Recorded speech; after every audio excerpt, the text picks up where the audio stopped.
আসসালামু আলাইকুম। আমি আখতারুজ্জামান অনিক। আমরা আজকের এই ক্লাসে মিন ম্যাক্স অ্যালগরিদম সম্পর্কে জানবো। এটা প্রিভিয়াস যে গ্রিডি অ্যালগরিদম ওইটার যে প্রবলেমগুলো আছে ওগুলা দূর করে দেয় এখানে। তো চলেন শুরু করা যাক। তো প্রথমেই আমাদের এখানে আহ, একটা ডায়াগ্রাম দিছি বা আমাদের একটা গ্রাফ দেয়া আছে। সো আমরা এইখান থেকে আমরা কিভাবে আমরা এই নোডগুলা থেকে আমরা মিন ম্যাক্স অ্যালগরিদম অ্যাপ্লাই করব এখন এটা দেখি। সো এইখানে আমরা এটা আমরা ম্যাক্স নিলাম, তারপর এই ইয়াটাকে নিলাম মিন। প্রথমে আমরা ম্যাক্স, তারপর মিন, তারপর শেষেরটাকে টার্মিনাল। যদি আরো থাকতো যে এখানে আরো নিচে আছে, তাহলে এটা কি হইতো, ম্যাক্স হইতো, তারপর নিচে টার্মিনাল আসতো।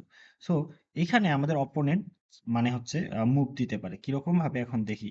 আমরা গ্রিডিতে দেখছিলাম যে অপোনেন্ট মুভ দিতে পারে না, বাট এইখানে কি মুভ দিতে পারে। সো চলেন আমরা দেখি ব্যাপারটাকে।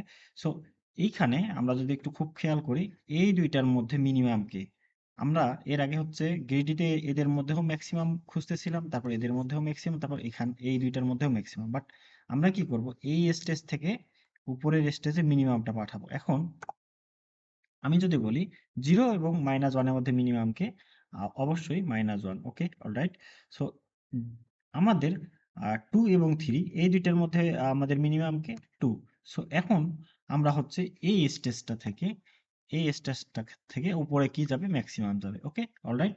তাহলে এখানে কি আসবে, এখানে বেসিক্যালি আসবে 2।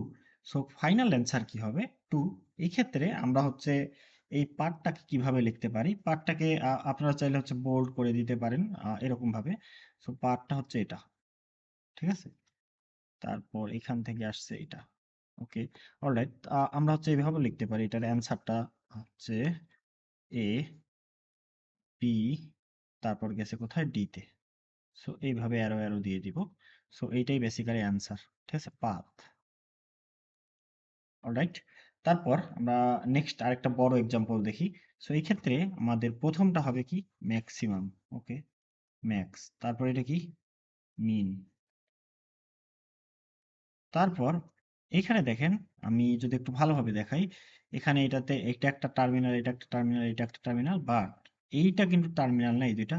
সো এইখানে আমরা এই দুইটার জন্য আমরা কি করতে পারি, ম্যাক্সিমাম দিতে পারি। সো এখানে আমরা এই দুইটার জন্য ম্যাক্সিমাম দিলাম এটা। তারপর আমরা যদি আরেকটু ভালোভাবে খেয়াল করি, তার মানে এটাতে এবং এটাও আমাদের নন টার্মিনাল। টার্মিনাল কি, এটা আর এটা। ওকে, তাহলে আমরা এইখানে কি দিব, মিন দিব। তারপর শেষে এটা কি, টার্মিনাল।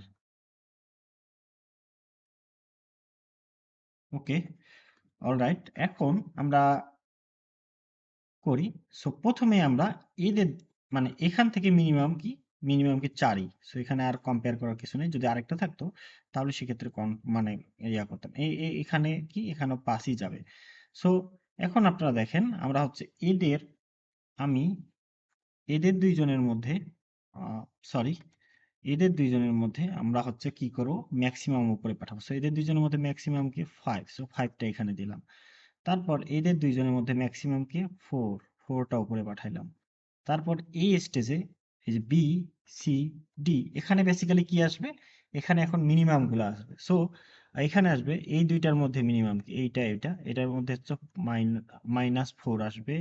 তারপর এখানে আছে, এখানে আমরা 3 পাঠাবো। তারপর এইখানে 5 যাবে। সো ফাইনালি উপরে কি যাবে, উপরে ম্যাক্সিমাম যাবে। আমি যদি বলি এই তিনটার মধ্যে ম্যাক্সিমাম কি, অবভিয়াসলি আমাদের 5 হবে। So 5 answer. সো পাথ কি দাঁড়াইলো, পাথ বেসিক্যালি আমরা যদি একটু পাথটা দেখি। সো পাথ এটা। ওকে, আমরা আরেকটু ভালো করে দেখাই, উপর থেকে শুরু করে আমরা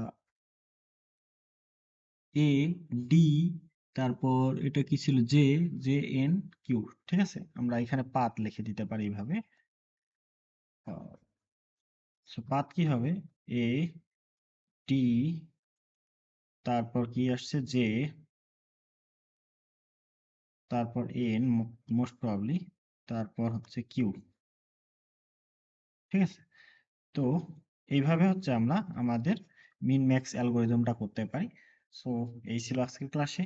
নেক্সট ক্লাসে আমরা আলফা বিটা প্রুনিং সম্পর্কে জানবো। তো ভালো থাকবেন। আসসালামু আলাইকুম।